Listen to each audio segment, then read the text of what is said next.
those who've been following along will know that we just upgraded our son, little Tussin, over here with Logic Pro 8. And while I was hooking everything up in his room, it got me thinking about the reasons why I love producing in Logic Pro.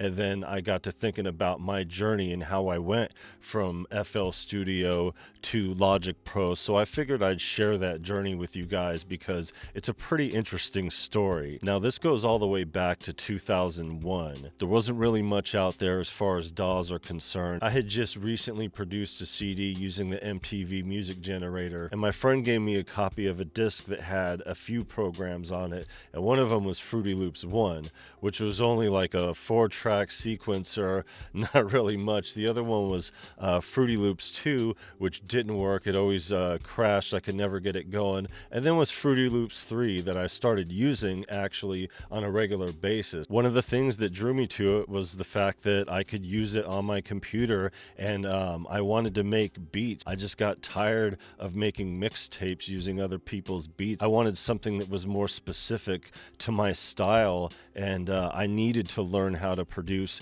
in order to get that. So yeah, I got started on it right away and produced an entire album. It wasn't the best material, but at least it was my own beats. At the time, really, I was kind of still developing sonically. It was quite the contrast. It was even a contrast from the beats that I made using the MTV Music Generator. As the years went by and I started getting better and better with it, I started learning song structure and ways to import samples and manipulate those and using plugins and stuff like that. This is one of the things that I found problematic, especially in the earlier days of Fruityloops. And I call it Fruityloops because that's what it was called when I got it. It wasn't FL Studio until they were sued by Kellogg's and had to go by FL Studio. So that's the reason why they changed their name and why people still to this day refer to them as Fruityloops. People like myself who started when it was Fruityloops will always know it as Fruityloops. Now, one of the things with Fruityloops is that it had this overall dynamic, this tinny sound to it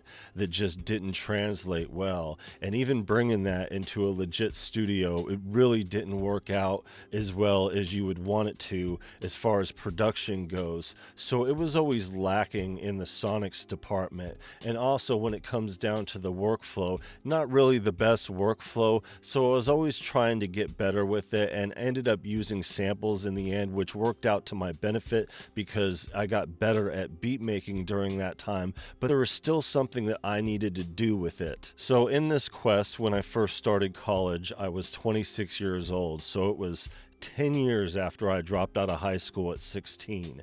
Now, at this time, at first I thought, hey, I'm going to go to school for computers, build a recording studio, get my equipment set up and all that other stuff. But I ended up going for audio production technologies anyways, because I was already at that point performing on a regular basis. And as a matter of fact, as I shared during one of my lives, I had just gone back from tour. The thing that happened here was I started realizing that I needed to upgrade my sound significantly. So what I did was I took some of my grants and I used it for my equipment. So I had a custom PC built that was at the time the best thing that I could have done and the best investment I could have made with my money. I had Reason, I had Fruityloops, I had a few others there, and then I got a MIDI controller. One of the other things that I got was a PCI card that hooked up to hardware just in case I needed to run anything into it. It was all decked out and ready to go. But then I started my next semester in electronic music. Now, this is after I already completed my electronic music 1 class, and during that time we used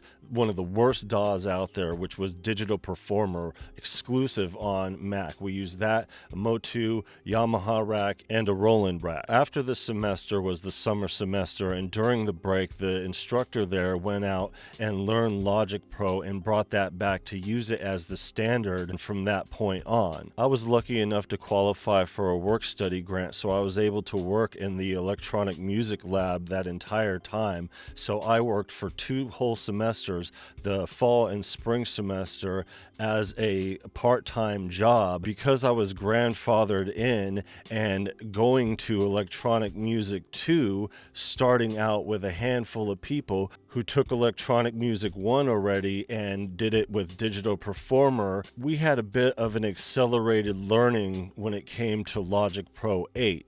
And because of that, and the extra time that I had in the lab, I had all this extra time to be able to work with the DAW.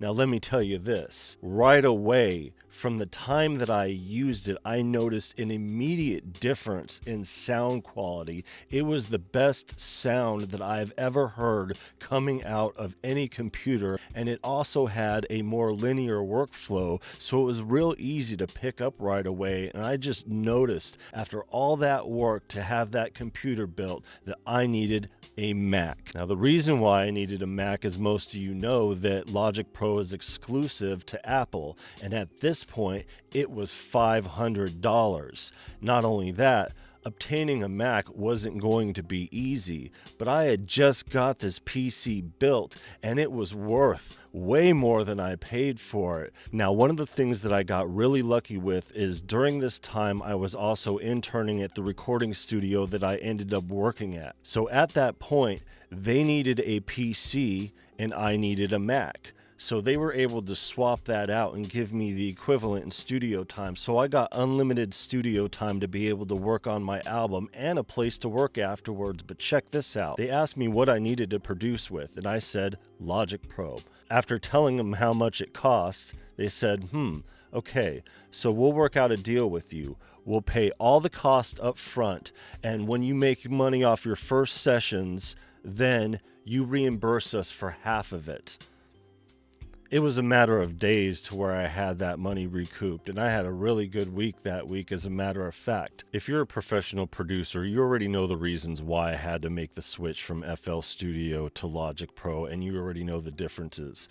I don't condescend to those who don't know the difference and those who aren't professionals, but there is a clear and concise difference when it comes to the overall sonics and sound quality. I never felt that what I made with FL Studio, especially during those days when things were a lot more tinny and there were a lot less options when it came to plugins, I never got it sounding the way that I needed it to sound. No matter what I put into it as far as samples, plugins, or adjustments, I just could not at that point get it to sound the way that I needed my sound to be. I was recording in professional studios over here, but I was producing in something that was far under the rate of what it needed to be. Now, it doesn't mean that things haven't changed at this point. Like I said, this story's from 2008. I know that a lot of people have done a lot of things with this DAW. I'm just sharing my particular journey, and this journey is from a different era of production entirely. When it came to me learning Logic Pro, I had my class, I had the work study, and then I had the recording studio. So I had an overabundance of learning when it came to direct hands-on abilities here, and I immediately started churning out beats, and it just really increased the quality of my production, my workflow, and I actually started making a decent living off of it, something that I couldn't do with FL Studio. Now, as I said before with Logic Pro, it used to be $500. It used to be this big encyclopedia looking booklet type of thing that contained this. And yes, this is still the same copy that I had before, with the amount of discs of content and installation stuff and everything like that. So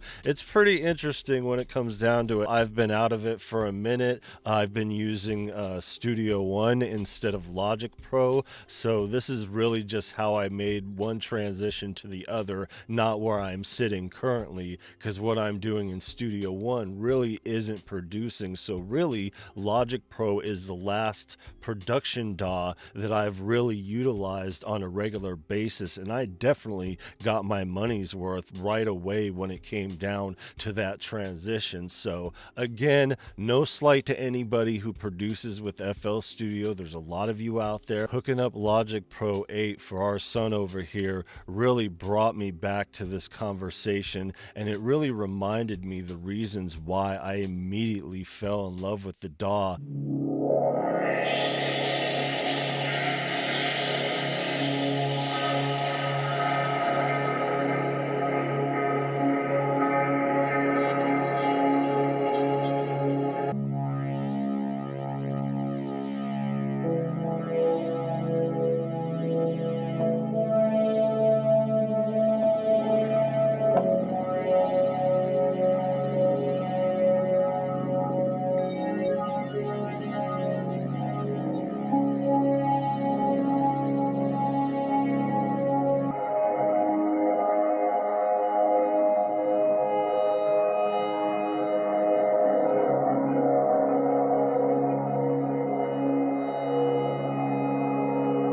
For those who don't know, I did a lot of my audio recording in Logic Pro instead of Pro Tools. I used both DAWs, but I did a lot of that recording in Logic Pro because it was a lot more fluid than Pro Tools working on an old iMac. What is crazy about this example here is that this sound is coming out of the iMac from 2007 to my cell phone that's powered by waves, mind you, but still, this isn't even a direct feed into it to get the sound that it actually sounds like. It really translates. I really miss it, but I don't use Apple anymore, and that's a story for another time. I just wanted to share my experience here and why I went from producing on FL Studio to Logic Pro, which I ended up producing on for about 10 years, and now we're on to other things, so I'll keep sharing these stories as time goes by. Like, subscribe, and all that jazz. Become a member if you can.